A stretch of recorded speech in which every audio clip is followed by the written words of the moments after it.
Howdy, howdy. We are live on a Friday night with a backtracking retrospective. We haven't done one of those in a while, but yeah, Nope. we just listened to the Khan audio drama, so there's never been a better time to backtrack to Khan's debut in the original series. So I am ready to discuss Space Seed with Taylor and Joel. Indeed. So let's get the show started. I'm Fathery. I'm Joel. I'm Miss Taylor. And this is Tex-Trek.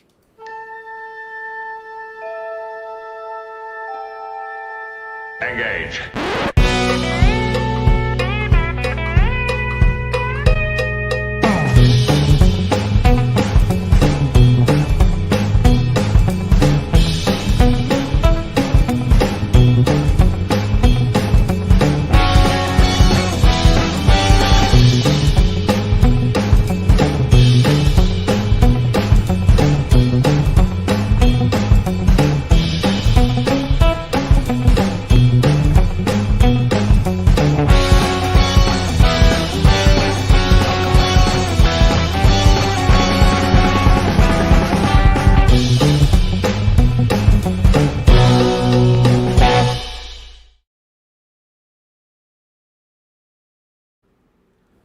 Welcome back aboard the Starship Texas for the 356th installment of the Tex-Trek podcast, the home of Star Trek fandom from deep in the heart of Texas, where we take a deep look at Star Trek, old and new. And tonight, we are talking about Star Trek, the original series, Season 1, Episode 24, Space Seed. Teleplay by Coon and Carey Wilber. Story by Carey Wilber, directed by Marc Daniels. And before we get into that, just a little bit of housekeeping as per usual. But I'd like to give a big thank you and shout out to the wonderful people in the Tex-Trek Patreon who keep our weekly show going. So thank you so very much. Starfleet Sohel, Cake is Eternal, Crazy Dutchie, Joanne Robertson, John Daw, Geek Filter, Quark Spar, Matthew Averett, Braxton, Chuck A, Joel Vallis, Arthur Lamoureux, our associate producer Chris Garris, Dave Farabee, Dave A. Gregory, Joe Saporito, Wanda Valentine, Rin, and our anonymous supporters. And I just want to remind everyone who is currently watching us live on Friday night that tomorrow, November 15th, we will have our monthly Patreon watch party as we typically do. However, we also have some bridge crew level or higher birthdays this month that we're going to be celebrating. So I've already announced this in the Tex-Trek Discord, but in case you missed it, actually tonight at 10 p.m. Central, after this stream we're doing, we are going to be in the Tex-Trek Discord server watching the classic science fiction film Spaceballs for our Federation Council patron Chris Garris's birthday. So, Yes, indeed. big deal. I've been eager to see that movie now that they've announced the sequel coming out. I've seen it before, but I needed to rewatch. I haven't seen it. It's in a few been years. So Yeah, it's been years. Taylor, you have never seen Spaceballs, so Ooh. Oh, yeah, no, I haven't seen it. I didn't even know about it until maybe like a few months ago when we were at a con and someone was dressed up as a in Vegas. Spaceballs character. Yeah, someone was cosplaying Dark Helmet at STLV. Oh, okay. But Taylor, I recently showed you the movie Young Frankenstein, and you had a good time with that. Yeah, so, that was really fun. That is possibly the best Mel Brooks movie ever. So Spaceballs might not be as good, but I think you'll still laugh your ass off. And there's at least one Star Trek actor who shows up in there. Indeed. So, looking forward to that. I bet you'll find the actor, so yeah. May the Schwartz be with us, as James Elmore in the live chat says. So, but tomorrow we're doing our monthly Patreon episode of Little Green Men, per usual, and that's going to be followed by Bridge Crew patron Joanne Robertson's birthday watch party episode Second Sight, the DS9 episode Second Sight. I think I mentioned that last week, so it'll be a double feature tomorrow. We're gonna do Little Green Men, the Deep Space Nine episode where the Ferengi go back in time and become the Roswell aliens. We're doing that in Discord, 3:30 p.m. Central. That will be followed by Second Sight, so a DS9 double feature, and Spaceballs tonight. So. That's going to be open to, we're just going to open these up to all who want to attend. So if you're not in the Tex-Trek Discord server, there should be a link wherever you are watching this. I guess if you're listening to this, we've already done the watch parties. If you're listening to the audio podcast that comes out on Monday. But this is why you need to be in the Tex-Trek Discord server, and this is why you need to support us on Patreon. So get on board that if you are able to. We certainly appreciate it. But before we start talking about Khan and Space Seed and, all of our main topics of the night, there is a little bit of Star Trek news that just broke today. We have the announcement that Paramount has new talent developing a new Star Trek movie. What's going to be a completely unrelated to anything else that's been stuck in development hell at Paramount the last few years as far as getting Star Trek back on the big screen. This came from Deadline, but the writing team of Jonathan Goldstein and Jonathan Francis Daly have been hired by Paramount to write, produce, and direct a new original Star Trek film. It sounds like, it'll just be something they come up with themselves. I don't know too much about these guys. The Goldstein guy seems that he's mainly done novels and stuff, but John Francis Daly, he wrote and directed that Dungeons and Dragons movie with Chris Pine that everyone liked. Yeah. It's great. Yeah. So he's more of a writer. He hasn't directed a ton of things, but he's written some comedies. He did those Horrible Bosses. They made 2 of those. But he wrote the Spider-Man Homecoming. I guess it was these 2 guys together wrote the Spider-Man Homecoming and a few, so they've worked on movies together. So, but yeah, I guess that's cool that they're doing something with the movies. We'll see if this actually gets any traction. I just have a hard time getting enthused for any new productions going on at Paramount now under the Ellison Paramount kind of, I don't know, for me it kind of taints everything.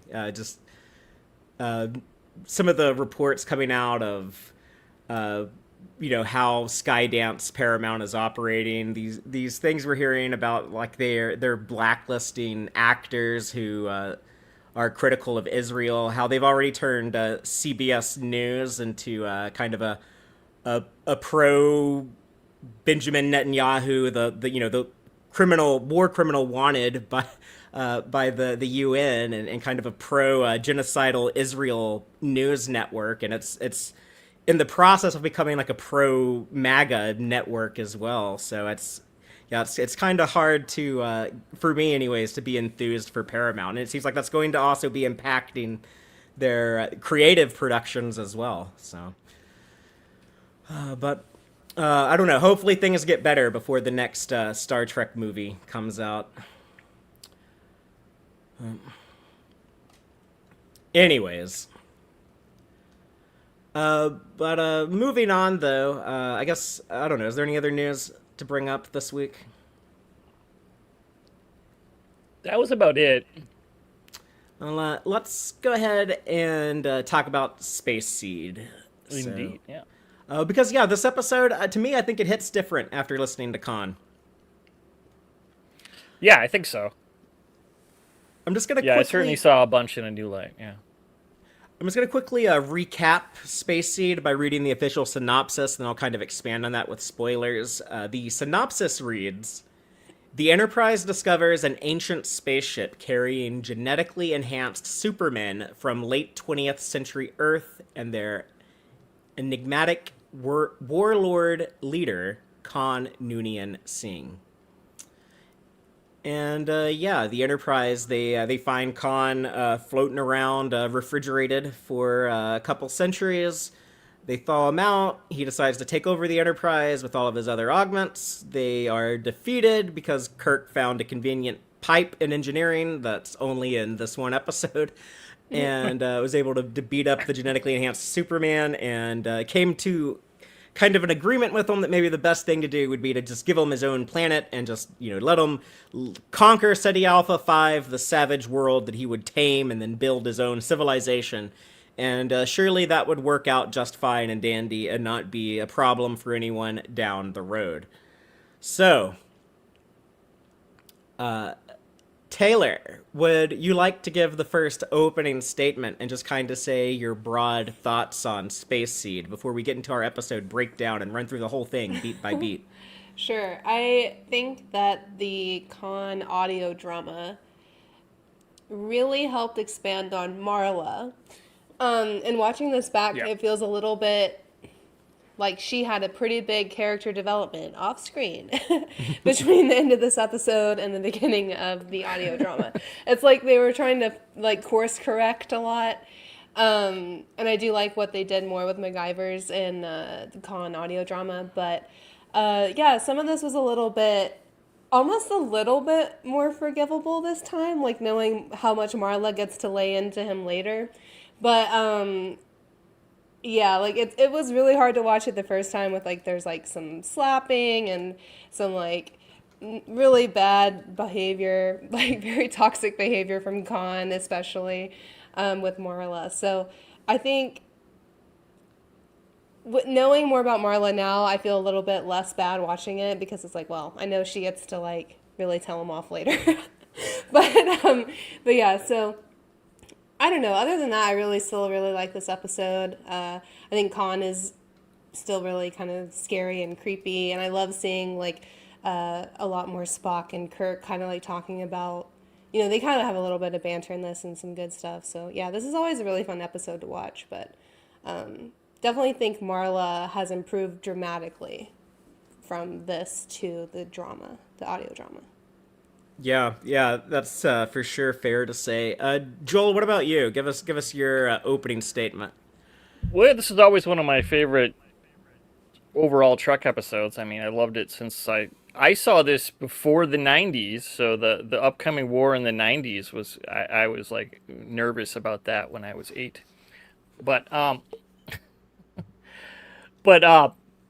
yeah, this is a great episode, and then yes, Marla has how much more airtime in Khan, about 10 times as much in Khan than she has here, so obviously it's a lot more. Obviously Khan and Wrath of Khan we get in some of the other characters, not really many, but we get in Wrath of Khan. But yeah, the first thing I saw about Khan was, they gave Marla character development. They fleshed her out and gave her agency, and because here, just this episode, it's kind of weird. I mean, she's having her best day and worst day ever at the same time, almost within minutes of each other. Yeah. Khan, oh, he's here, he's talking to me. Oh, I get to sell out the crew, and oh, please don't kill them. Oh, they are, and then yeah. So it's a roller coaster for her, and and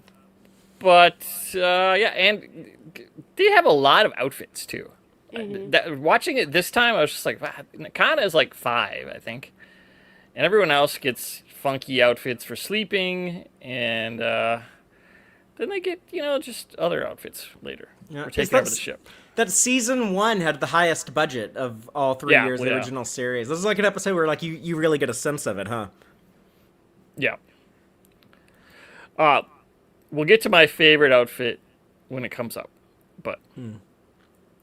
Yeah, actually, the 5 outfits, that's the most of any male appearance in all of the original series. No one else ever got 5 wardrobe changes. Yeah, it's a lot for one 50-minute episode, yeah. Yeah. Anything else, Joel? I think that covers it. Well, for me, the episode Space Seed, it was kind of a fun one for me to see originally because, a lot of people who got into Star Trek after 1982, I had seen The Wrath of Khan before I ever saw Space Seed.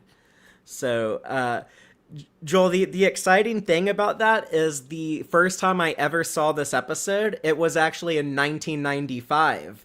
And I remember being thankful that, like, oh, I saw this episode in time, that there could still be, like, an augment war next year. Like, I just barely got in there in time where it could all have made sense, you know? The timeline works still. Please, Yeah, eugenics war, save us. No, don't do that. I mean, I know, like, Khan's rise to power was supposed to begin in 1992, so that one's still a little off, but yeah, anywho. I always like to make the joke that, like, Khan was running, like, the 1996 presidential election. It was, like, you had Bill Clinton, Ross Perot, Bob Dole, and Khan. There you go. But what I think is interesting about, like, revisiting the story now that I thought about a lot more this time watching it than ever before, but the idea of that space seed concept that the episode is named after, that Carey Wilber, the co-writer of the episode, he came up with this idea, and the script was I guess finished by Gene L. Coon, as many Star Trek scripts were at the time. But his original notion, I think that's such, like, a cool idea for Star Trek and for, like, this new science fiction show they were doing in the 60s about humans exploring space in the future. But this idea of, what if one of our problems that we tried to solve an issue by ejecting the problem into space. You know, what if we had, like, the ship full of criminals that we just launched them out into space? You know, Earth gets overpopulated. We have these bad guys we need to get rid of, and we just decide, screw it, let's just send them out into space, and then they could potentially, land on a planet somewhere, and you get, like, this civilization grow from them, but it's like a civilization made by these criminals. And that was kind of like the original idea. And I guess it was Gene Roddenberry's idea to change it from, well, would that really make sense to waste resources on sending criminals in a spaceship? What if these are exiled Napoleons? Was Roddenberry's idea. It's a good idea, yeah. But yeah, that idea of, it's a very Star Trek idea too, that, like, humanity does kind of have, like, this dark side that we have to be aware of and overcome. But it's there, it's ever present. It's something that it's kind of something more that I think the original series might have been, like, the best at really showcasing and focusing on. But yeah, being haunted by our own demons and stuff like that. I kind of like that idea of, like, it'll always be a never-ending struggle to reckon with our past and our dark histories. So, I brought up that story about, like, I saw Wrath of Khan first before I ever saw Space Seed, just because it was kind of a big deal when I finally got to see the, part one of the two-part story between Space Seed and the Wrath of Khan. I did too, but I don't really remember. I was so little that I don't remember exactly. Other than I do remember my Wrath of Khan Viewmaster with 3D set of eels. Did you see? I need to buy a new one of those. Oh yeah, I bet that was scary as a kid. Did you see Wrath of Khan in the theater, Joel? I'm sure I did. I don't really remember it. I would have been like 5. I remember seeing Star Trek 3. And I knew everyone in it, and I was very sad the Enterprise died. So I knew about it, but I don't remember seeing it in there. I remember seeing Return of the Jedi from 83. It was like the year later, but yeah. Yeah, but 82 was a big year for sci-fi movies. Famously a big year, but yeah. My dad was a big fan, so I'm sure I was taken to it. I'm sure I saw the motion picture when I was 2 too. Right before we go into our episode breakdown here, I just want to remind everyone that next week, Taylor and I will be discussing The Wrath of Khan. We're going to go through and rewatch all of the Khan scenes and talk about them now that we have new context from the Khan audio drama. and our friend Starfleet Sohel will beam on board for that one. So, because you'll be discussing KAHN, and I will be at a KAHN. At a KAHN, yes. I will be at Star Trek Chicago next Friday, Saturday, and Sunday. Yes, sir. So please say hi. If you see me, I will have Moopsie for at least 2 days and a bunch of Star Trek uniforms. So, well, let's go ahead and dive into our episode breakdown, just starting with the opening scene of the Enterprise detecting the Botany Bay, which is pretty odd. They're like, oh, here's like this old ass Earth ship. Don't know what the hell it's doing out here. The DY-100 class, not to be confused with the DY-500. You get that Spock Kirk banter. But we learned that, oh yeah, it looks like it's from the 1990s. Like that time in Earth's past, the 1990s, when there was a eugenics war. It's interesting, like all of these like first conversations about the eugenics war, they talk about humanity using selective breeding to create superior specimens. Yeah. It's more like Nazi eugenics. It's not like the more scientific genetic alteration or augmentation. DNA was discovered early in the 60s? Right. So it hadn't been long. Yeah, that I just bring that up because just a few years later, when the animated series does the episode The Infinite Vulcan, and they mention the eugenics war, then they have like the genetic engineering side of things, retconned into it then. So and then the Wrath of Khan, I think they mention genetics in genetic engineering in that as well. So, but we also get the first appearance of MacGyver's. She's one of the landing party members. I pointed it out in the Star Trek Con audio drama podcast episodes we were doing, but at one point in there, Marla said that I'm pretty sure before that day we found the Botany Bay, the captain didn't even know my name, and that's true in this episode. He's like, oh yeah, let's get that historian, MacGyver's, what's her name? The audio drama made me sad though, because I always imagined that she had other duties besides being a historian, but the audio drama leads us to say no, she didn't. She was kind of like only researching and doing art and eating and going to bed. Because it makes no sense to have historians just sitting around. I mean, how many are there? She's the 20th century one for one planet, even if you just pick the 5 big Federation members.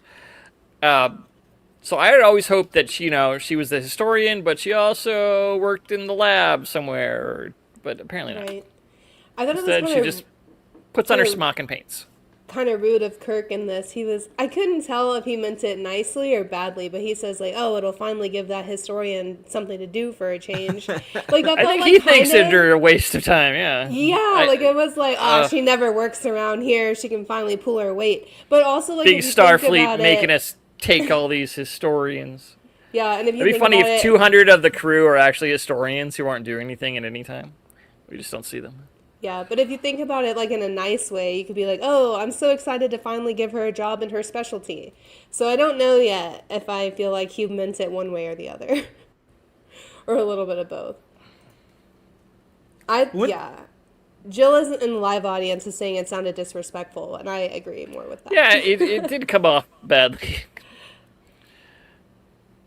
When they beam over to the Botany Bay and you see all the bodies and the cryo units, that I was just talking about, that season 1 bigger budget in the original series, and they spent money on this one episode set. Yeah. It looks great. And it's kind of funny to hear Scotty being like, "Oh, I think they used to call these transistors back in the day," and just commenting on how old this 1990s technology is. But like to us, even like the 2020s, this is this interstellar spaceship that can go to other solar systems, like being able to cryogenically freeze people. Like we still haven't figured that one out. 2001: A Space Odyssey thought we'd have that figured out by this time, and we still haven't. Yeah. But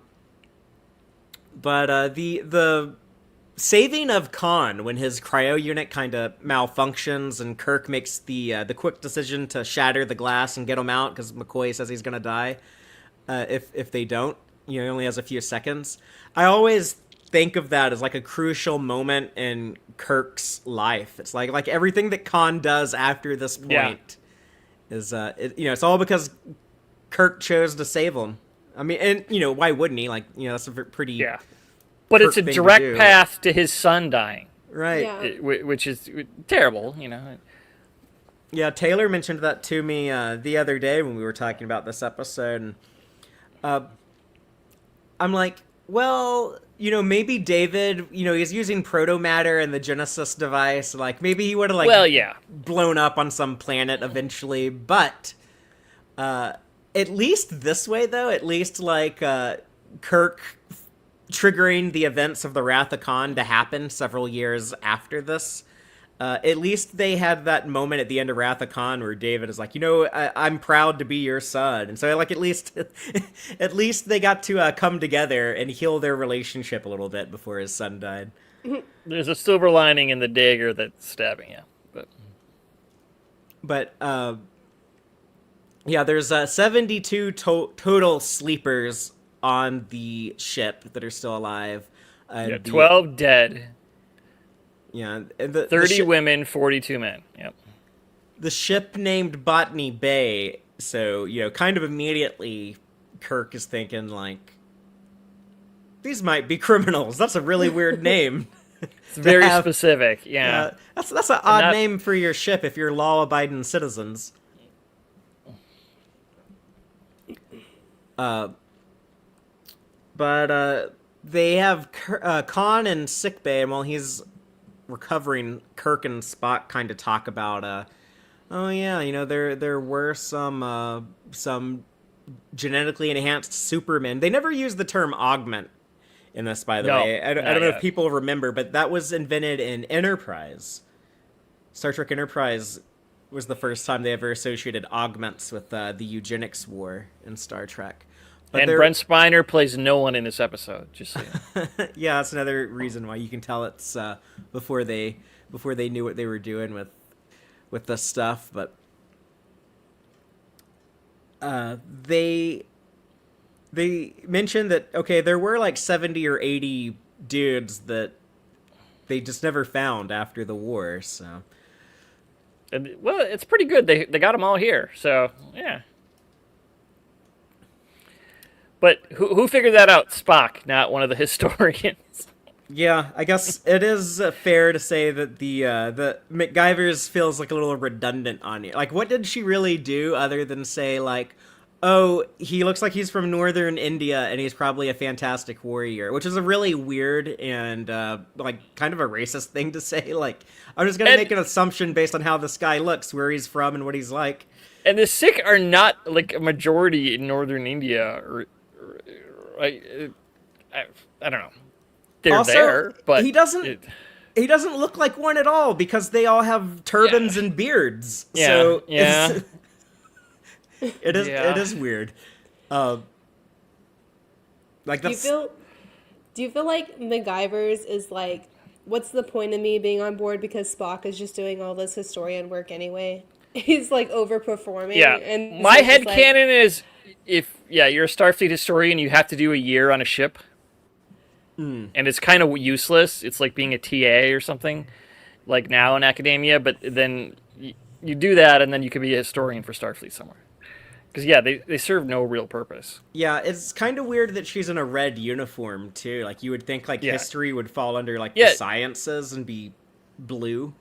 Well, it should be you have another job. You man the phasers and you're historian, and because they don't overlap much time. Maybe that's what she does or something. I mean, I think it's more of hey, Madeline Rue fits in Grace Lee Whitney's uniform, so we're just going to put her in that. It's probably what it was, but I mean, I don't know if that's what happened, but maybe. The episode doesn't mention this. This is the Khan audio drama that specifically says she's bored, she never does anything except work out, eat, and go to the archives. So we kind of see that though. She is any time that she's on screen, she's alone and she's in her quarters and doing art and stuff. So you kind of get the vibe. Knowing what we know, said by Marla, it's very easy to read it Exactly. Well, you can still have another job and be bored, and So I mean, because there's still guards who stand around a lot too. That's your job in Starfleet. I always hope they had something else to do. Like, how much does Leslie and Kyle do? They both appear in this episode, by the way. Yeah, they do. They don't say anything, right?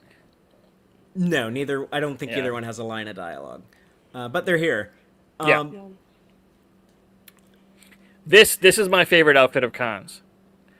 Because you have someone who's sick and you got to change their clothes in sick bay, but McCoy's like, no, get the sexy open chested thing for him, not the regular uniform. Yeah. So of the Khan wardrobe changes, he wakes up in the cryogenic fishnets with very UFO TV show from a few years later, and then they put him in the sexy hospital clothes in sick bay. Yeah.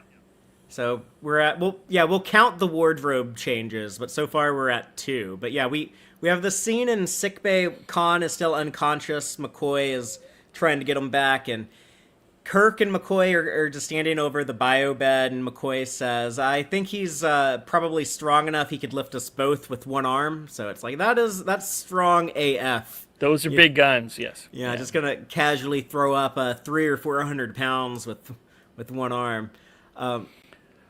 And MacGyver's, I guess, was so taken with Khan on the Botany Bay when they discovered him that she has to come in sick bay to check up on him, and she kind of gets chewed out by Kirk. He's mad at her performance on the away mission. I guess she just kind of hesitated when he was asking her a question. I guess she was taken at Ricardo Montalban's half naked body and couldn't respond to the captain quick enough, but. I don't know. What do y'all think about Kirk kind of chewing her out? Kirk's trying to cover up his being taken aback by Khan too, I think. Oh, he is projecting. Yes, I think so. No, yeah, I thought this was actually super sexist because I kind of took it at first that she was just in awe of oh, we found these people from this time period that I study. How unique is this? And then that happens all the time in Trek where people who are into something specific are in the episode and they get to be baffly and excited about it. And then usually you're kind of oh, we're so glad that you got to do this. This is so perfect for you. And in this episode, Kirk's I'm going to chew her out for poor performance because she's personally distracted. And I was okay, you can't just let her be happy for a minute. Geez. And even if she was just admiring Montalban, who cares? It's still she was there and answering all your questions. He almost died in front of her too. I mean, I guess she hesitated before that, but still. Yeah. But she didn't find a sphere containing an ancient being and touch it and unleash havoc. She could have done that. Maybe she was he looks like my husband from Bonanza, because the two of them played a married couple in Bonanza at one point. Oh, okay. I have not seen much Bonanza. And Madeline Rue also appeared in an episode of Fantasy Island, so she worked with Ricardo Montalban 3 different times, I guess. That show was so many guests because they're different casts every week. Yeah, different people visit every episode. Yeah. I do kind of also feel they strategically do Marla like that, where you kind of have this might be over dramatized when I say it, but she probably had or the way I read it is that she has a flash forward, instead of I feel she could see her future. Does that make sense? She's looking at Khan and she's this just changed my whole life. I think it was she was lagging because she was it wasn't really oh, I'm so can't wait to look at this sexy man. I took it as she's whether it's romantically, I'm going to be famous writing a book on all these people we just discovered. It's this is professionally and maybe a little romantically, but she was buffering. That's what I got. It's her best day ever. Her brain is going this, or maybe it could be both. Wheels going, so. It could be both. Yeah. It could be she's this is the greatest historical find of the century, plus he's very easy on the eyes. Yeah, and also, I'm sure she feels she can't speak up very much around these really macho men who don't even know her name. That's, so awkward. So be when am I allowed to speak? And, asking me questions and stuff. And, I want to make sure I answer correctly. And instead, they want her to answer faster. But it's, do you want a good answer or do you want a fast answer? Like, you know. And Kirk dresses her down in front of McCoy too randomly. Yeah, I thought that was super. Who is a superior unprofessional. officer? It's probably not, terribly against protocol, but it's kind of weird. It is. To be fair, Kirk does dress down McCoy People about from- being too horny way back in the Man Trap when he tells him to stop thinking with his glands. It's So, true. But yeah, I think the scene was probably written at the time to be like, oh look, Kirk is such a cool boss. He tells her like, oh well, when I have honesty, it's easier to overlook mistakes. I think that was probably like the thinking at the time. But yeah, I think the scene That line ages was okay, poorly. but Yeah. the end line was trying to make up for it. But yeah. And then I do like there's some good McCoy and Kirk banter in this episode. This is actually has some of my favorite McCoy stuff of TOS of the show, not the movies. The part that's upcoming where Khan grabs him. That's one of my favorite parts of McCoy. No, it's Right here. one of my Yeah. favorites too. Yeah, when Khan wakes up and puts the scalpel to McCoy up against his neck, I think I wrote down the line here. Yeah, I think the line from Khan, English. I thought I dreamed hearing it. I like that, and then I like when he tells Dr. McCoy where he is. I like when Dr. McCoy tells Khan where he is, when Khan's asking, where am I? But this line, you're in bed holding a knife at your doctor's throat. Basically like you're doing one of the stupidest things you could do, you moron. Like I'm here to take care of you and you're holding a knife to my throat. Yeah. And then I like McCoy being so brave and just being like, he's not going to be intimidated by Khan. He's basically showing him like, I'm not going to let you bully me. He tells him it would be most effective if you would cut the carotid artery just under the left ear. I remember seeing that Yeah. as a kid and just being Yes, so me too. impressed. Yeah. The delivery is spot on. Yeah. I like Because the this part where country Khan- doctor's been here before. He has. Yeah. So I like when Khan has got him in a chokehold and has the knife, and McCoy says, "Well, either choke me or cut my throat. Make up your mind." yeah, I would have All of mentioned the that line whole if the other scene. ones weren't better after it. Yeah. They're all so good all though, good. like Yeah, especially yeah. back to back. Like they're all so strong. Yeah, it's an excellent McCoy episode. In fact, the first time I saw Star Trek Beyond, which I do like, I think Star Trek Beyond's a good movie.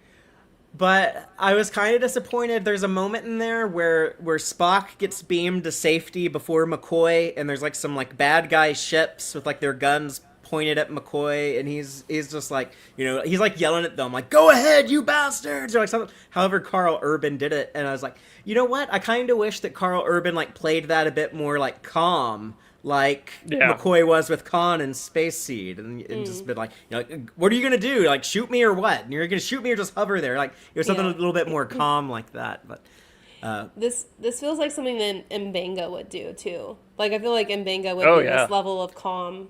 well, Mbenga would probably be oh yeah, before you could even cut me with that thing, I could put you in a chokehold. So Yeah. the MMA doctor. The Brazilian jiu-jitsu doctor. I'll stab you with a knife with other people's DNA on it, so I'll never be caught. That's right.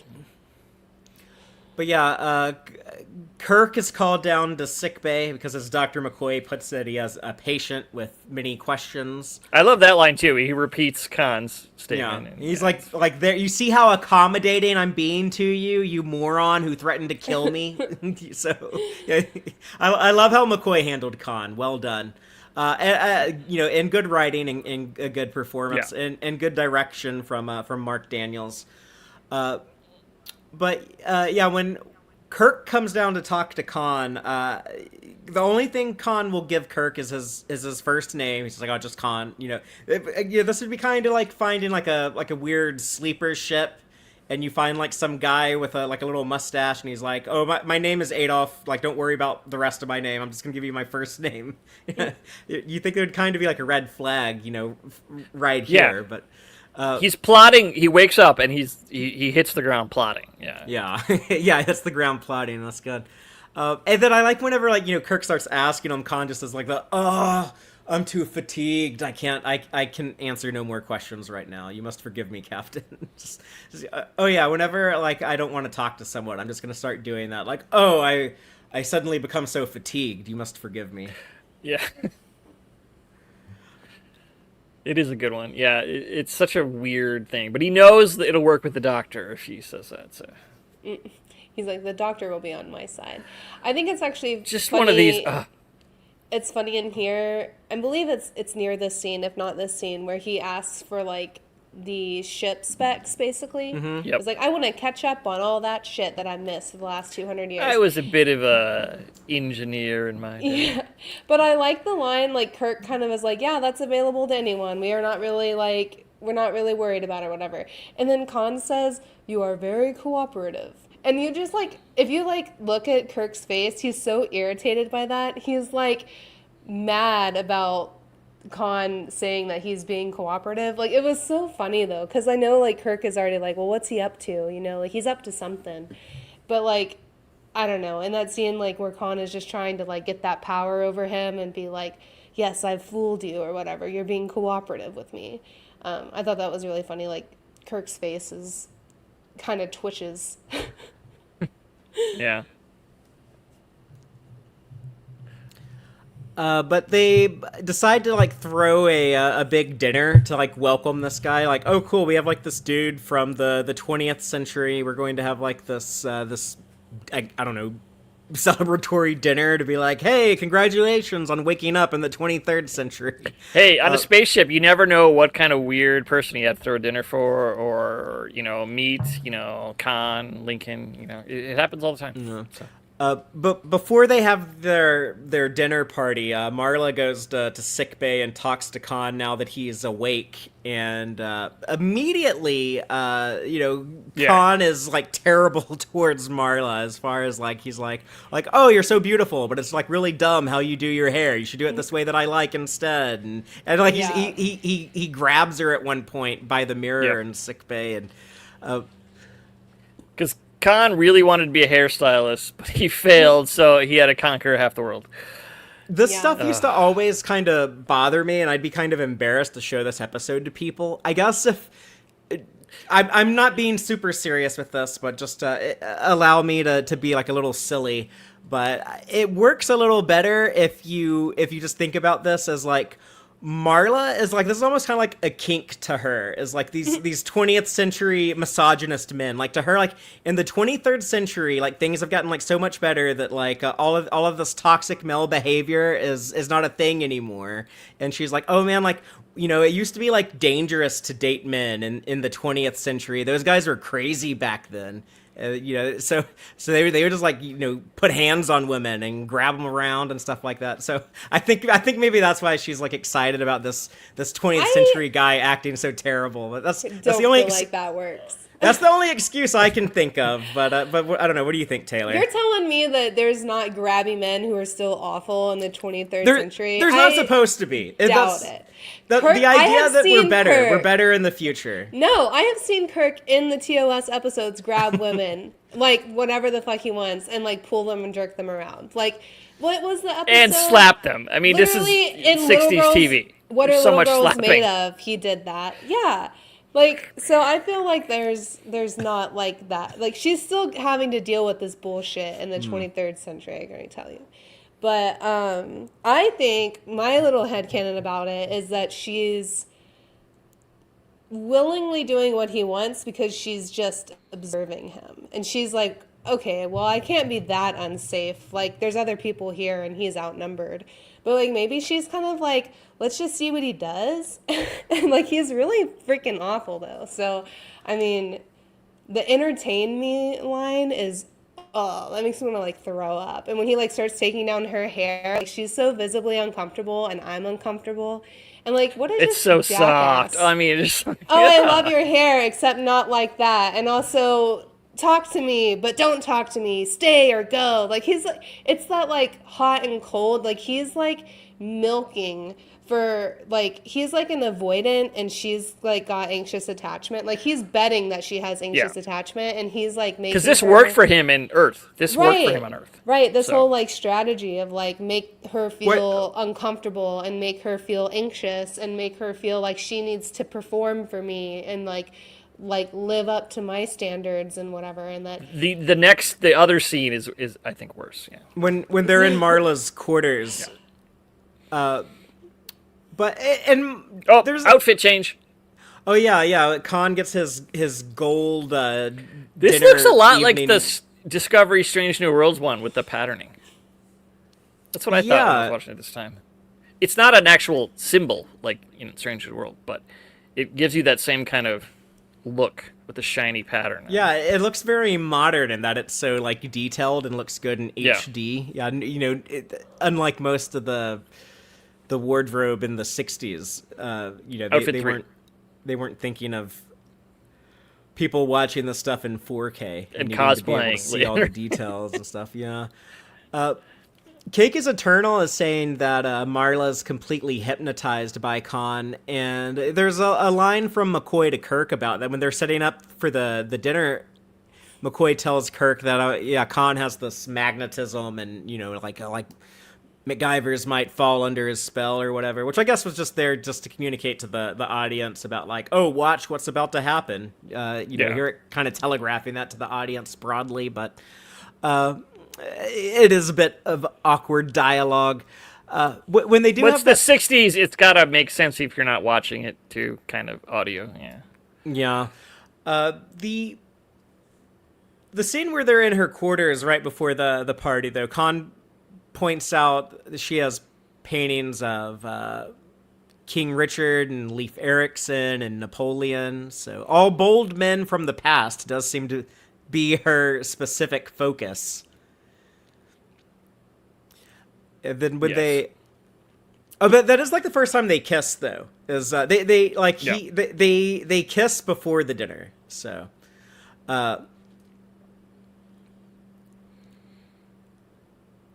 And then, like, as they're having the dinner, I love the conversation there about Khan notices what Kirk is doing, and he's like, "Oh, Kirk, you're so smart. You just kind of sit by silently and let your first officer attack, and you just watch and observe."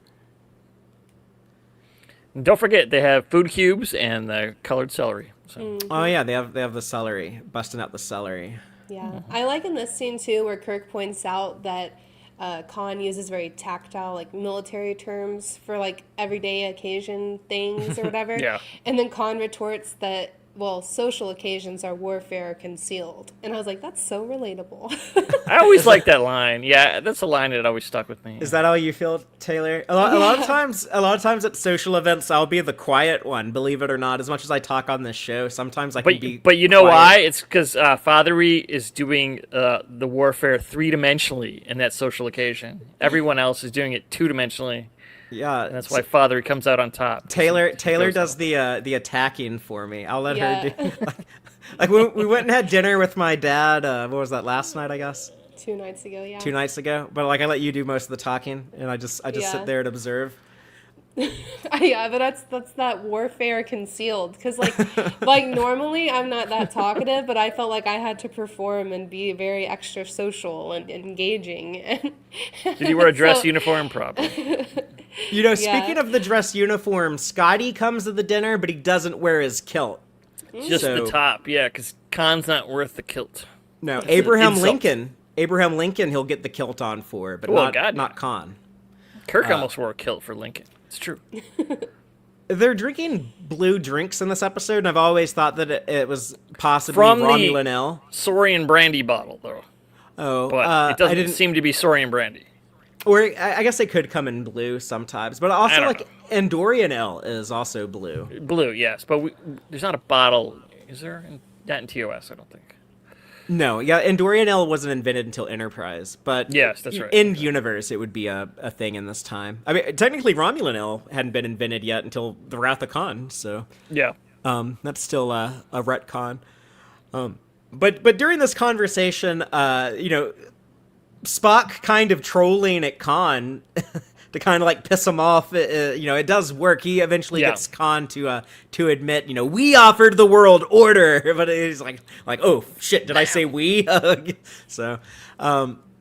yeah, Kirk just the great, you know, he's just the trickster that he is, he just says, "We," and then it's like, you did it.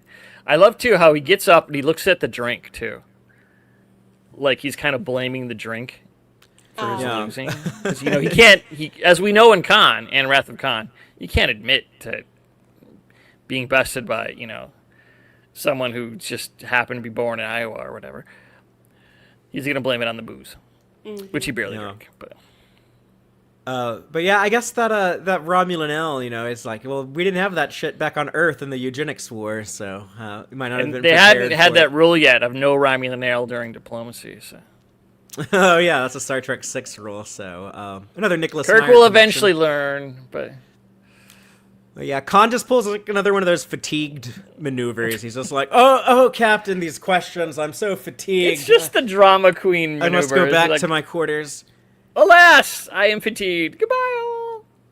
This is what George Carlin said you could do when you're old, though. Like George Carlin, during one of his last specials before he died, he said, like, yeah, one of the cool things about being old is you can get out of anything in your life. All you got to do is just say in front of someone, like, I'm feeling tired. And they'll just, like, take you home, and you don't have to do anything else. It's awesome. I do that already, because I am tired. Well... Put a little gray in the hair and it'll work even better. But. Yeah, the older you get, the more you can get away with that, I guess. Yeah. But then Marla goes to visit Khan in his quarters, and then this is where, this is like Khan at his worst. This is the scene that's kind of embarrassing to show people. You can tell Khan has done this so much. Yeah, he's just rolling. Oh my god. This is like rinse and repeat for him. The looking away, Ricardo Montalban in the direction, it's blocked so well. The looking away and, talking and not looking at her. We would call this now you must ask to stay. Oh my god. Yeah. We would call this like breadcrumbing into like directive. There's another phrase I can't remember, but it's like some kind of like directive and like following orders thing. Like it's like a test for the men, that they test women in this way to see how like submissive they'll be for them and whatever. So it's super cringe. It's especially very hard what to he's watch. going to ask her in a few moments too. It's so full of narcissism, full of abuse, and it's hard. Like, it's physically abusive when he grabs her by the hand and starts pushes squeezing. her down to kneel. Yeah, literally. And this is a scene that they reference in the Khan audio drama when Marla says, like, I told you not to ask me to harm anyone. And she says that to him here when he's telling her, like, I plan to take the ship. And while he's saying that, he's like, squeezing the shit out of her hand, it seems like at least like holding her in place, kind of forcing her there to submit to him and listen to him and hear him out. And she's saying, like, don't ask me to do this. But the part of it that bothers me is when Marla is just, like, so, like, defeated and submissive and just says, like, yes, I'll do anything that you ask me. But I think the intent of the episode was that, like, oh, this poor girl was she was so taken with this guy. She didn't have it in her to say no to him. But I hate making her that weak. I don't know. We can maybe try to headcanon it as just, like, he was physically threatening to her, and maybe like she's like terrified for her life that this guy might hurt her or kill her. But it kind of this is when her best day turns to her worst day ever in her life.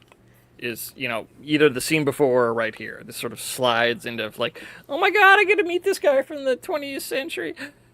Oh my god, I get to help take over the ship. Maybe I can keep him from killing everyone at best. And then oh boy, it makes it kind of.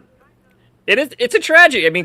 All this Khan stories, they go full tragedy, and they do here too. It works.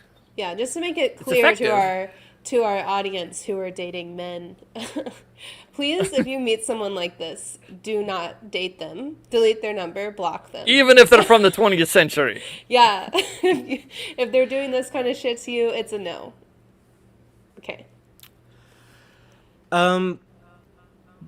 But it doesn't take long for Kirk and Spock and McCoy and Scotty to figure out that, they actually have Khan Noonien Singh on board their ship. I know that I remember this being a conversation when they were announcing the characters for Star Trek Strange New Worlds, and some people were like up in arms about why is there Khan Noonien Singh on the ship?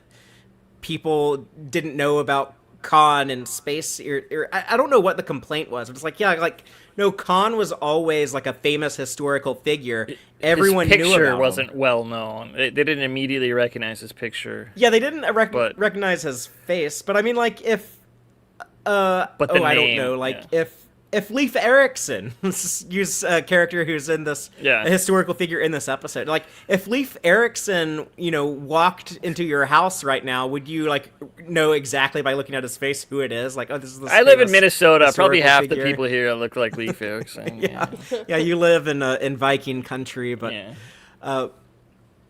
But yeah, I mean, it doesn't take them long to be like, well, let's just, Google who this guy might be. And it's like, well, shit, it looks almost identical to this guy, Khan Noonien Singh.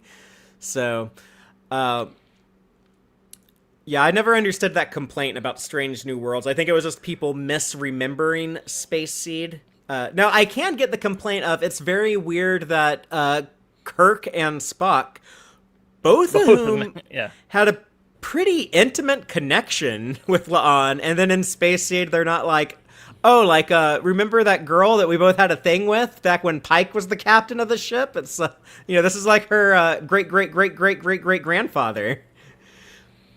But I don't know. But I mean, maybe they have that conversation off camera. Who knows?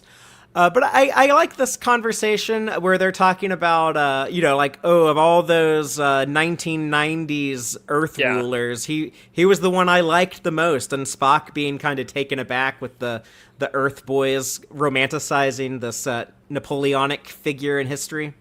Mm-hmm. But humans do that with people hundreds of years ago. If it's recent, then people are like, "Oh God, what are you doing?" But I mean, we pass around memes of Lad Tepes, spearing marshmallows as a joke upon all the people he put on spears, and That's true. So I feel like the line that Kirk gives when he says, "Well, we can be against him and admire him at the same time." I think that's a really dangerous road to tread. Mostly, like I listen to a lot of like true crime and stuff, and there's so many events that happen where it's like one person is doing the crime and someone is kind of just like either like observing or kind of knows it's happening but doesn't know for sure, but like it makes them like a bad guy, like they are equally as guilty in letting this bad thing happen to someone because they know that it's happening, but they're like refusing to do something about it. And like in a way, sometimes I feel like this line can kind of feel like that to me, where it's like we can be against him and admire him at the same time. It's a little bit like apologizing for it's just a little awkward. But and it's largely kind of the message of this episode is that like like a lot of those problems in your past you never really escape unless you're vigilant to address them when they pop up. It's like something we're dealing with right now largely, in that it's 2025 and I have never seen more literal like Nazi posting online, and just like the culture here in the United States where the three of us live, the right wing side of the political spectrum is currently having this civil war between the people that are okay with Nazi shit and the people that aren't, and it's it's weird to see, but the rise of personalities like this disgusting scumbag terrible person Nick Fuentes, incredible racist guy who says things like Hitler was based and women shouldn't be allowed to vote. It's terrifying that shit like that is becoming more popular now and more trendy now. And yeah, I guess like the point of this message is that like historically we look at these figures and these events, and like maybe like we think like, oh yeah, like the Roman Empire was really cool, but it was also like terrible, and it had slaves and all kinds of like crazy shit like that. So yeah, we have to keep that other part in mind at all times. It's like you're saying, Taylor, it is dangerous not not to keep all that bad stuff in mind as well. Constant vigilance. Yes. Yeah, I liked Spock saying illogical about.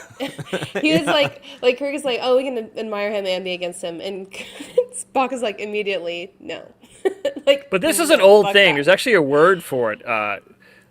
The grognards were old French soldiers who 30 years after Napoleon were like, things were better when, that short guy was in charge. And so it's been around for a long time. It's also funny how Khan mentioned Caesar in Rome, but he was like emperor for like a month before he was killed, or 2 months or something like that. Yeah, It was very little. Did not last long. We get wardrobe number 4 when Kirk is he's in a red shirt briefly. He's trying to kill him by putting him in a red shirt. Yeah, Khan Yeah, is that's- in- or, I'm Khan is sorry. in the red shirt. I'm sorry, Khan is in a red shirt briefly. He manages to survive his time wearing the shirt.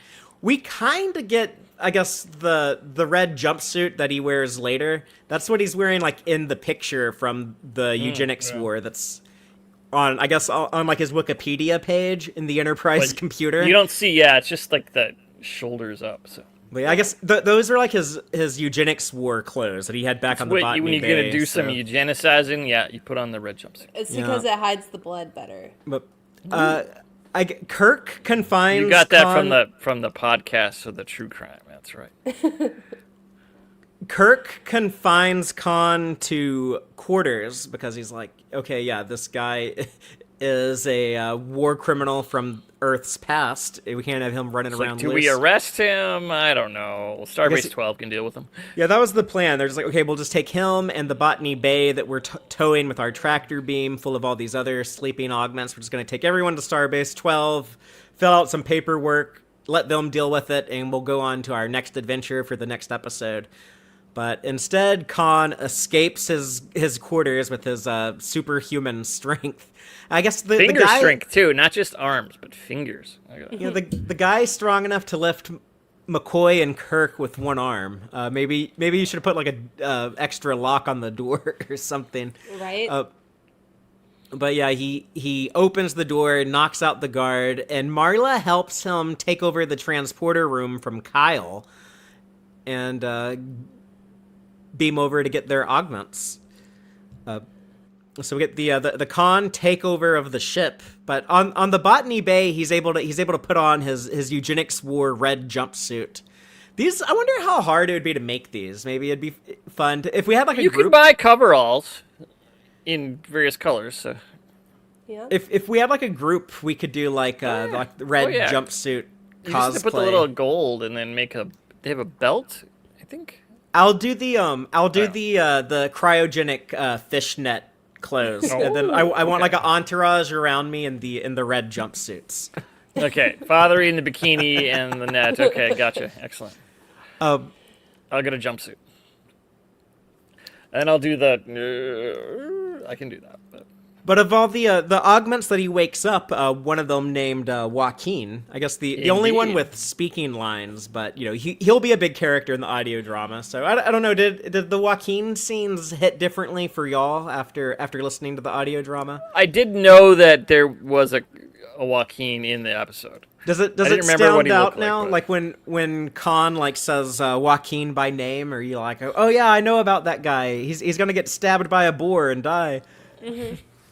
We know who his son is. Yeah, we know his connection to Joachim, who we will talk about next week with Sohel when we do our Wrath of Khan Revisited podcast episode. So after waking up the augments, Khan and Marla, they never explain who beams them back. I just thought of that. I'm pretty sure Marla stayed there. Beamed Khan over, he woke people up, and then they started... You're right. It's not said in the episode, but it's the logical thing to do. She knew how to use the transporter. Khan She's not there. He could learn. In the Botany Bay. Yeah, it would be faster that way. Yeah, I assumed that she went over also, but yeah, I guess she stayed behind to beam them back. But because Khan studied the technical manuals, he's able to get into engineering and take over the atmospheric systems of the ship and start suffocating the people on the bridge. So Kate was asking if there were other names. I think he says Otto, but I don't think Otto was in the Khan audio drama. Correct. And he also and says and that one Kati. woman has a name too. Yeah, Kati. Yeah, she's not. Kati. And then later in the episode, he mentions Rodriguez, Ling, and McPherson. But yeah, none of them are people that we meet in the audio drama. And I think the reason why they just didn't use more of these names beyond Joaquin was just like right issues, like, oh no, we'll have to pay the estates of Gene L. Coon and Carey Wilber if we use these other names. So let's not do that. It's easier, to pick new people. Yeah. Other than the one. But there's also supposed to be 72 of these people, so it's like, oh yeah, we should get new names in the audio drama. I like that. But there's one of the big guys too that wakes up behind. I think in between Joaquin and Otto. It's like, oh, I guess that's Ivan. I'm just gonna assume that's Ivan. Yeah, it could be. He's a big guy. But yeah, it's funny to me when Khan takes over the atmospheric systems and starts suffocating the bridge, that Kirk is the last one to pass out. He's that mad that someone took his like he says in his log entry that he's recording before he passes it out. He's like, he took my ship. Taylor was pointing out when we were rewatching this, she's pointing out like, oh yeah, it's like personal now. He's got like serious beef with Khan now. He's so full of hot air, he can last longer without oxygen. That's Kirk. Yeah, well, that's Shatner. Might apply to Kirk too. It would definitely apply to Shatner. That's a major big bag of hot air. But after getting everyone captured and rounded up and the bridge crew brought to the briefing room, Khan is going to make them watch him torture Kirk if they don't comply and start following his orders and help him control the ship. It's hard to feel sorry for Joaquin getting tusked by the boar when you remember him slapping Uhura. Like everyone who likes Star Trek loves Uhura. Like, we can't forgive this guy who slapped her. Nope. Yeah. I love Marla jumping up immediately and being like, fuck you, basically. Like, he goes to slap her twice. Shit. Yeah, and Marla, she's like, hell no. Like, I love that. Women supporting women. And Marla does move pretty quickly here to save the ship and save Captain Kirk. Yeah. Yeah, the bloodless takeover was, Yeah, she Khan's always like, it's bloodless if they cooperate. And of course, And Khan gets so frustrated that this doesn't work. He's like, was this a thing that, back in the eugenics war, it used to be easy for me to, kill people until they started cooperating. These 23rd century people aren't gonna let me intimidate them. It's they're heroes. Yeah. Yeah, it was. He's very frustrated with this. But Marla basically says oh, well, there's no reason for me to see this as there. And Khan's pissed off at that. He's like, well, I was hoping you'd be stronger or whatever. But this is basically the moment where she's like, and to be fair, Khan told her he's going to take over the ship, and she said, please don't ask me to hurt anyone. And here is a bridge too far. I guess if he could have done it without hurting anyone, she might have stayed on board with them. But she disables the camera and frees Kirk, who was I guess about to suffocate. Yep. And then Khan says he's going to do this to everyone one by one. So I guess he's going to start with the captain and then do Spock next and just work his way down the chain of command. There was a line that Khan said before this. He says, if you join me, I will save his life. And every time I see that, I laugh because I'm like, bitch, that is not how that works. You're not saving his life. You're the one putting his life in danger. So you can't say, I will save his life. It's more you will spare his life, maybe, but him being so narcissistic, and he's like, I will save him. I'm like, it's like the Bond villain. That's not how that works. You're making me hurt these people. It's like, no, you're doing that. Exactly. Sorry. That's kind of that's kind of my issue with the New Testament and Christianity. Is the whole point is we need Jesus to save us, and it's to save us from what? God. But they're the same guy. Yep. It's like why don't you just not condemn me to hell that I don't need to be saved by someone? But anyways, Because you're so horny. Oh, who made you that way? I don't know. yeah, that part. Satan did. Satan did. That was always my issue with that stuff. But anyways, Marla does get Kirk out of the suffocation chamber thing. This is a fun episode to watch, by the way, if you've ever gone to the Ticonderoga set tours, because you get to see the pressure chamber. Mm-hmm. Yeah, It's decompression chamber. It's in their sick bay set, so That's cool. Yeah. I've seen pictures of I think I've seen pictures of you there. they have like a mannequin. They have like a dummy in a Starfleet uniform inside of the thing that Kirk was in. So, but yeah, I have those pictures posted somewhere. We can repost them in the Tex-Trek Discord server later if I remember. They're buried in the Discord, I think. Somewhere. Yeah, we can post them again. I can find them. I bet. But after Kirk is freed, Spock is freed. I just want to point out, by the way, that Spock does a Vulcan nerve pinch on one of the augments in this episode, and it immediately drops the guy. In Star Trek Into Darkness, I love the Spock-Khan fight when Zachary Quinto does the Vulcan nerve pinch on Benedict Cumberbatch, and Benedict Cumberbatch, he screams like it hurt, and like it takes like a lot of effort to like stay conscious through it, but he was able to do it. I just thought that was like the coolest thing ever. But I guess not every augment has that ability. I think maybe that would happen to Khan here too. It's just because Khan is sort of the strongest. Yeah, you'd think he's the strongest of the strong, right? If he was able to rise to leadership. So maybe not. Yeah, all of them can do that, but maybe some others could. Ursula can, but she's there. But with Spock freed, Kirk is now able to go after Khan. I love this, that because season 1 of TOS, they know they should have a way to incapacitate the crew if the ship's taken over, and then it doesn't really work any other time. They mention it, they try to do it some other times, but well, go ahead, Taylor. Do you know the other thing that bothers me in this episode? And I'm pretty sure it was in this scene we're talking about with the decom chamber or something.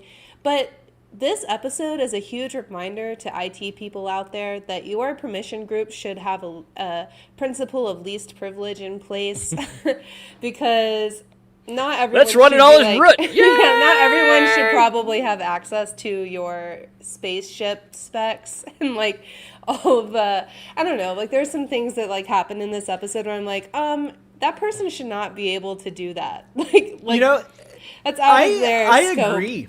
I agree, Taylor. I think the security should be better, and I think like the Roddenberry idea with the stuff is just that like, oh, in the future everyone will be so well behaved that like we don't even think about securing stuff like that. That was a thing in another episode of Star Trek where people from the 20th century are thawed out in the future, but the Next Generation episode, The Neutral Zone, that was a thing on there of those people had access to all the Enterprise computer systems because just like things weren't restricted. Just like people are never nefarious. Why do we need to restrict anything? Yeah.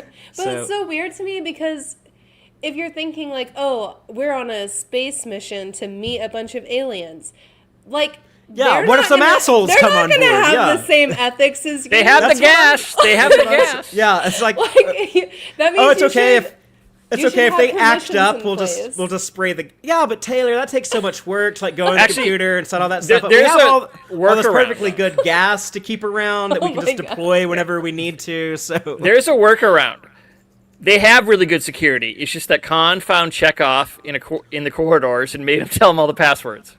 Yeah, and that's how, because we know that they know each other, even though Chekhov didn't join the show until season 2. But this is near the very end of season 1, so it is in my head canon, Chekhov is already on board the Enterprise, but he's like the night shift. He's like lower decks. He's like fresh out of the academy. He's just like this lowly ensign, and he's not on the bridge when the A team is at work. He's beta shift. Sulu is not in this episode either. And, Sulu talks about in the audio drama, like, I'm one of the few living people who met Khan. And it's like, well, if you ever met him in Space Seed, we didn't see it. It happened off camera. He was in the plant stuff. He was doing his botanist stuff. Like, he never meets him in person in the Wrath of Khan either. So if he met him, it had to be in this episode. They might have had a conversation at one point passing. There was a series of teas before the formal dinner. So. Yeah, Sulu was there for the tea. You know what? Maybe Sulu was on the bridge in command while they were having dinner. That's true. Yeah. Yeah, because Scotty was down there. And, so he would have been next in command. Yeah.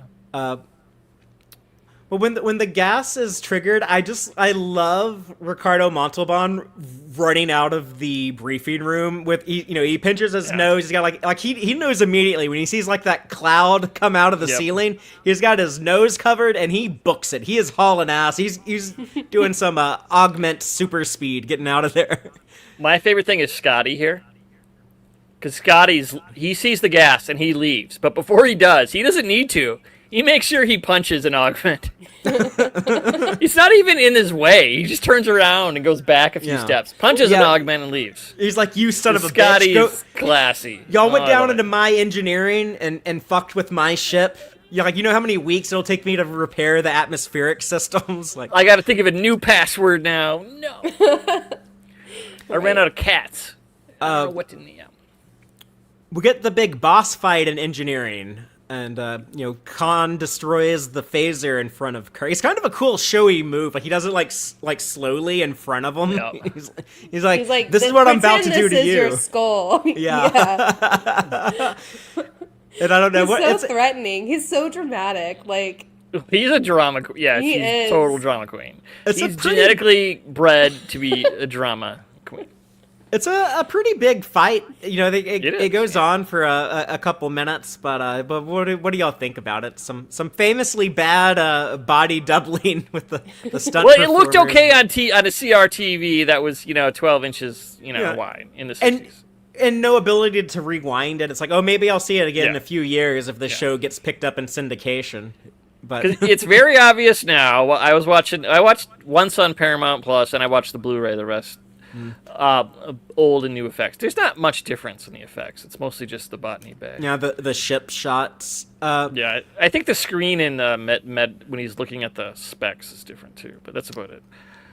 But I like having the big open space and engineering for there's that the stuff fight. In the middle isn't there because Khan took it. He's like, move that stuff out of the way. I want to run. I want to leap. I want to prance and hit.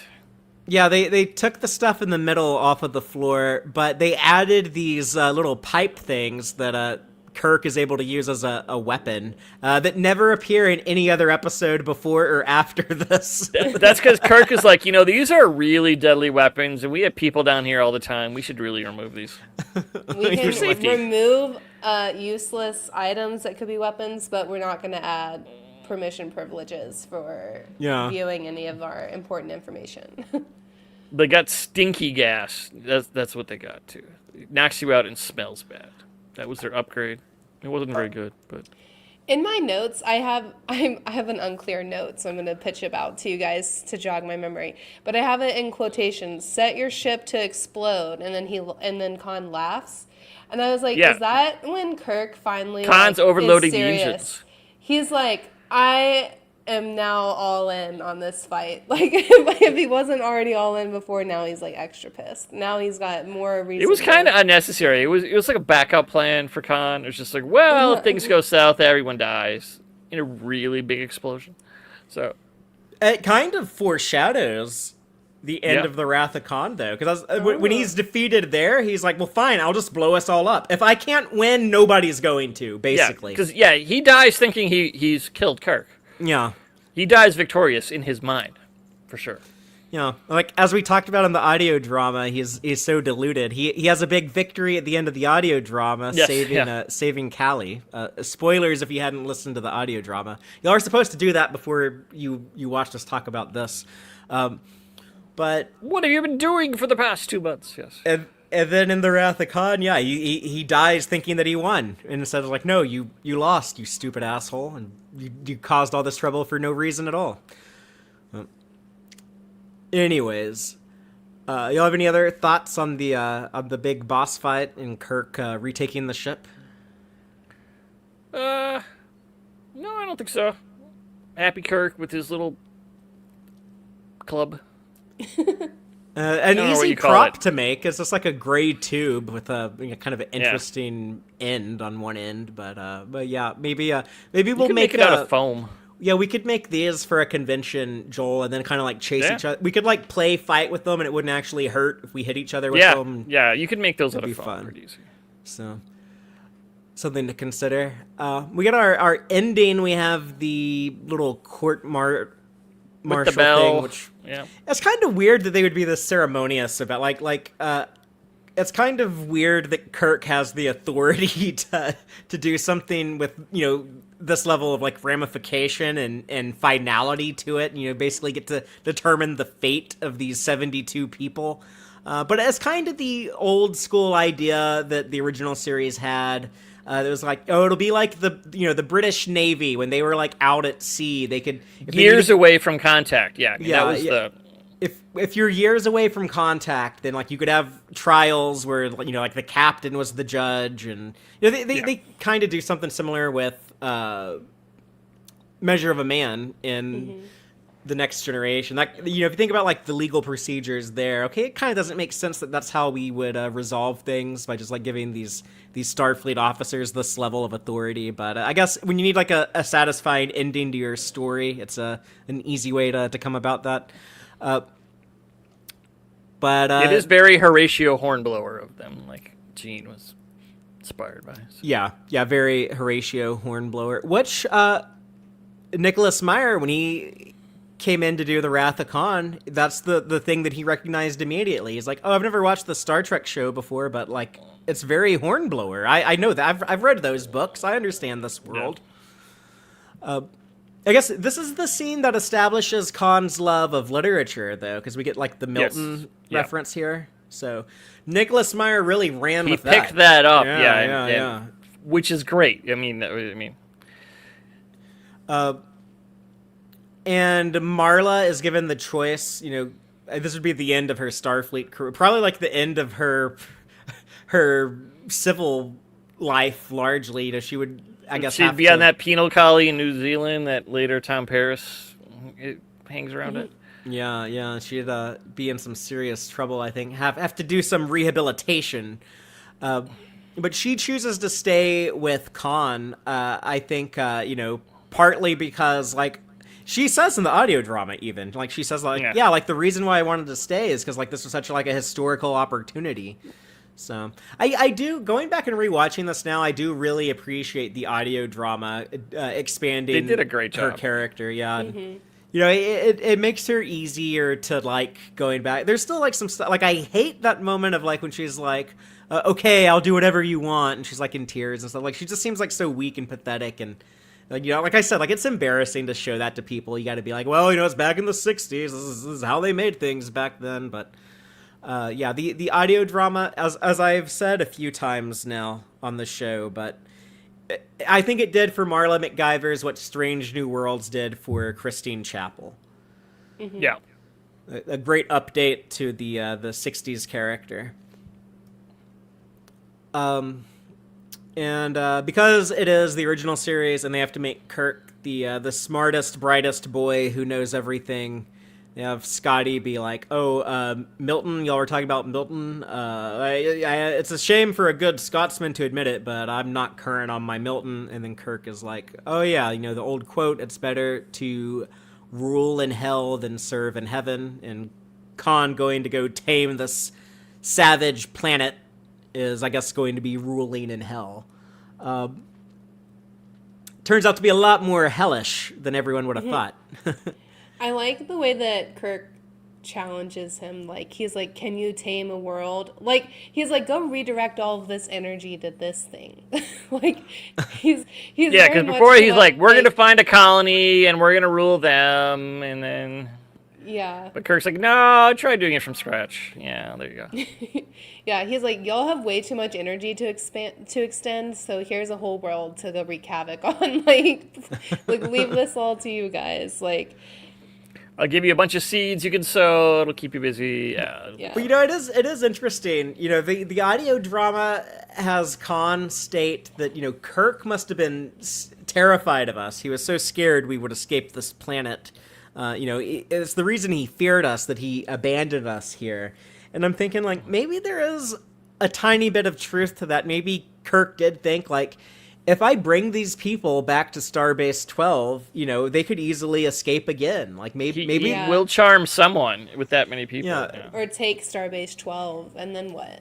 Yeah, this guy is going to show off his muscular chest, and he's going to woo people and get them on his side, and how am I going to be able to compete with that and He stop won't him? just open up a franchise of hair salons showing women they can wear their hair now. Yeah. Instead, he'll do bad things with violence. Yeah, if only Khan's superior ambition was just like about hairdressing and didn't go beyond that. Think of the valuable member to society he could have, or I don't know, maybe he would have been a terrible hairdresser. I think he is a terrible hairdresser. He just thinks he's good because he's, a narcissist. But Spock does, he ends the episode with the question about like, I wonder what it would be like on this planet in 100 years if we were to return and see what grows from the seed that we've planted here. Dun dun dun. Yes. But we know from the audio drama that in 6 months the Elborians are going to crash into Ceti Alpha 6 and blow it up, and all kinds of crazy stuff will happen. So.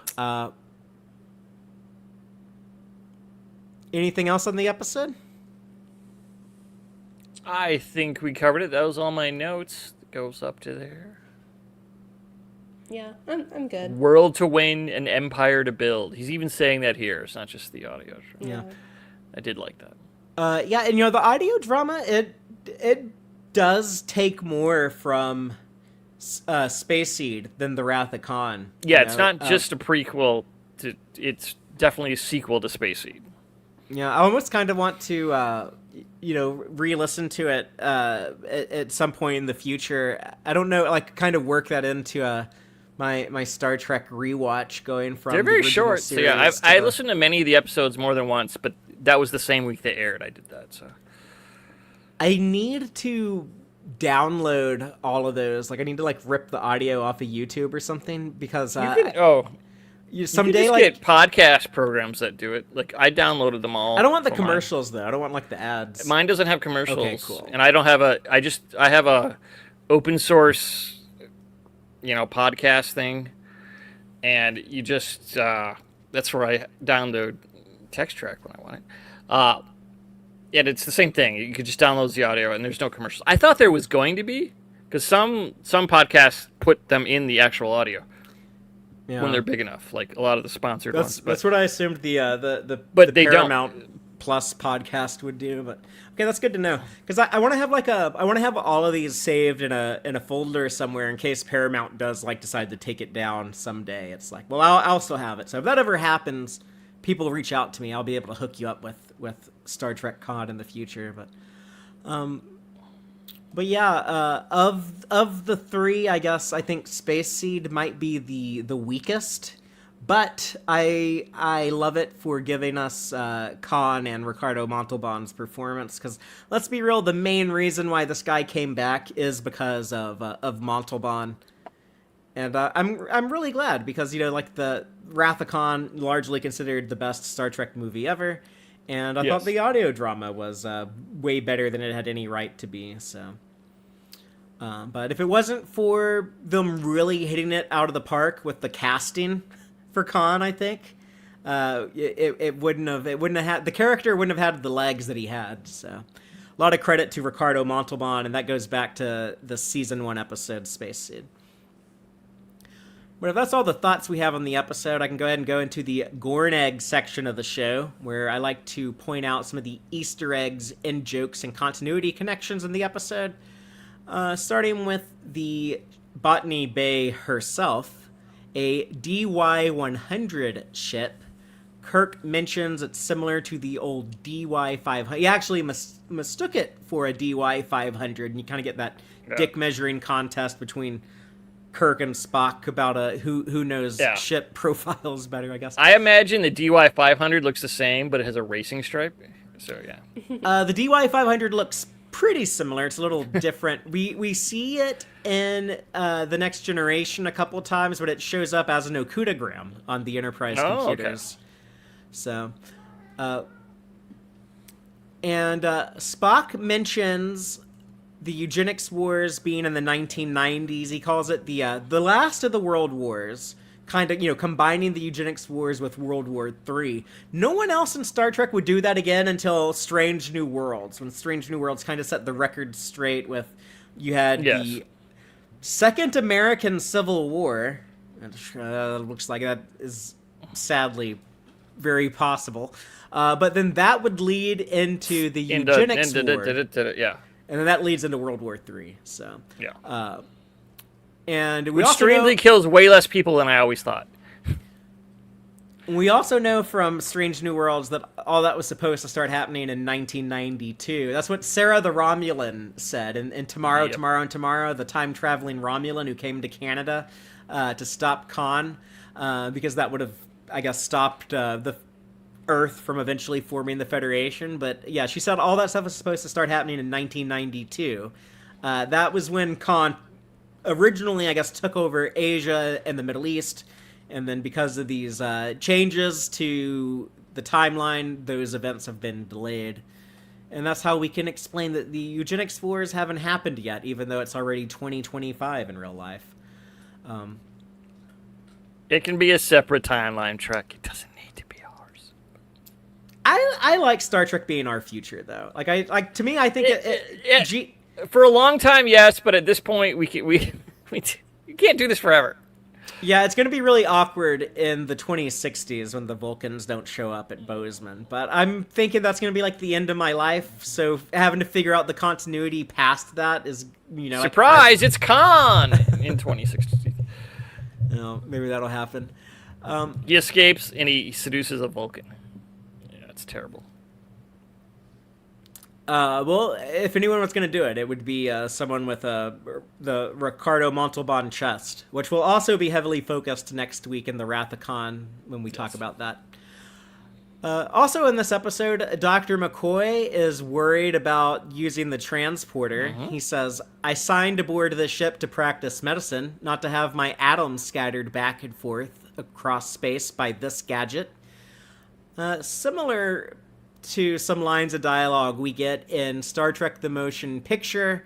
The person in the transporter room said that there's this Starfleet officer who is, or a crew member insisting on someone else beaming up first because they said something about seeing how it scrambles our molecules. That was McCoy's reluctance to beam up then, and also in the Next Generation premiere episode Encounter at Farpoint, he says to Data, "Have you got some reason you want my atoms scattered all over space, boy?" when he didn't want to use the transporter then. So I guess those are the only 3 times McCoy was reluctant about the transporter. If there is more, I'm forgetting them, but I guess this was the first one. It was in Space Seed.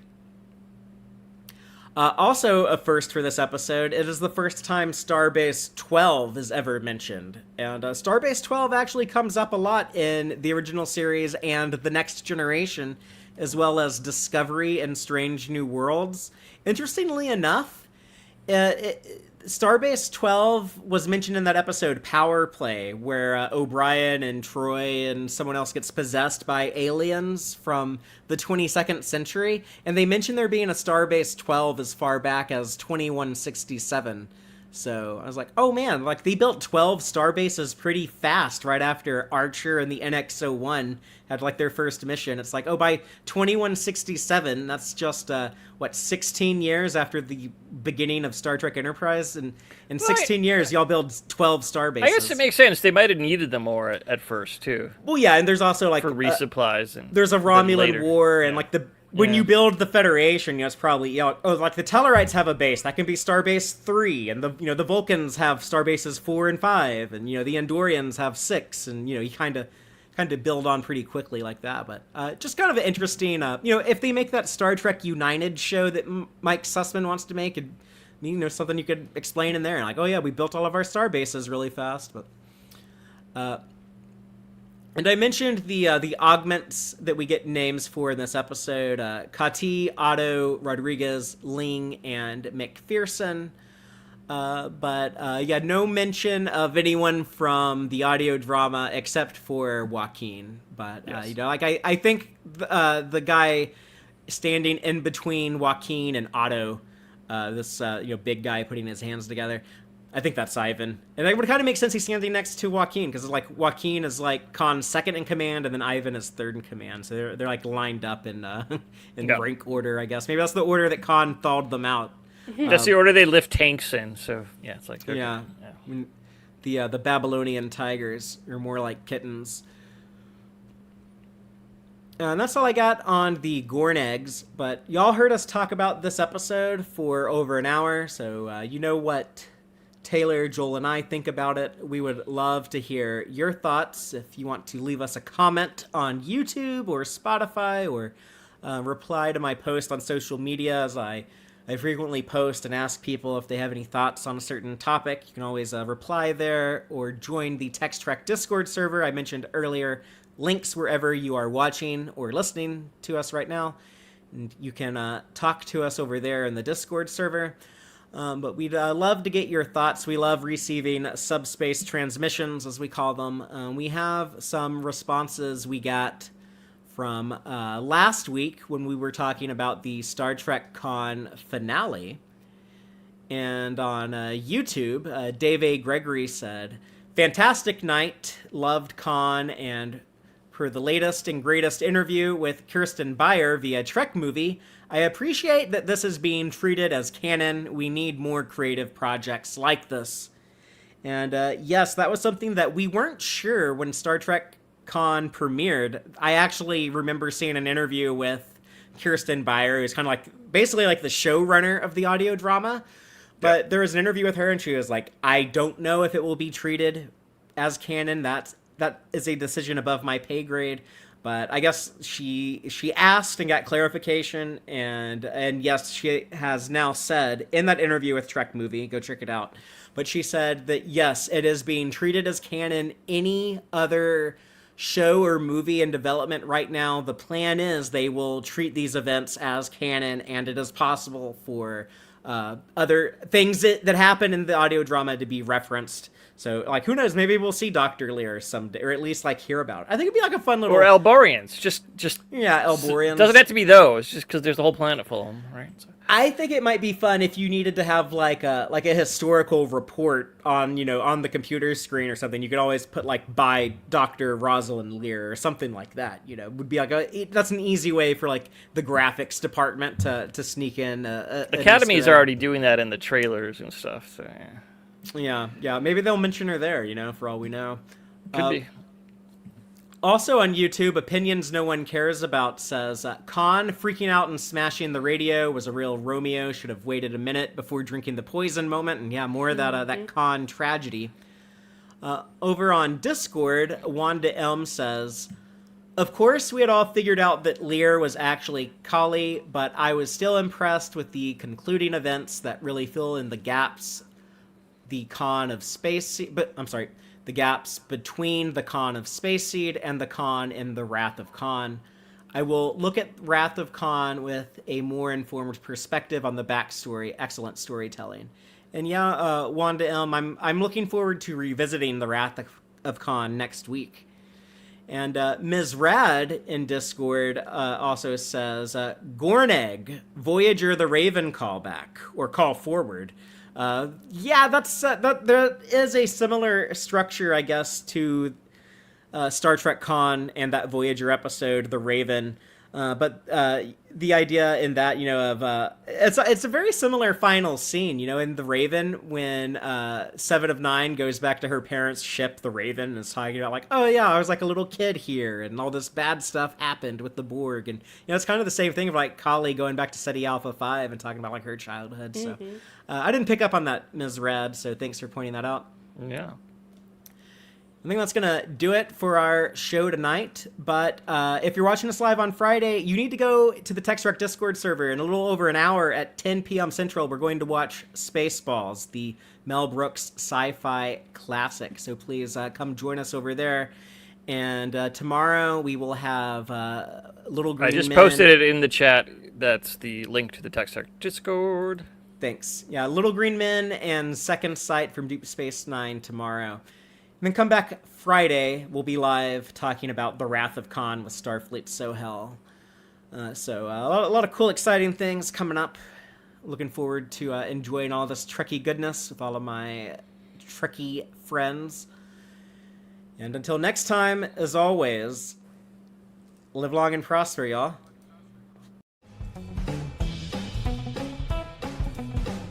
Subscribe to YouTube to watch the Tex-Trek podcast live or listen to us later on your favorite podcast platform.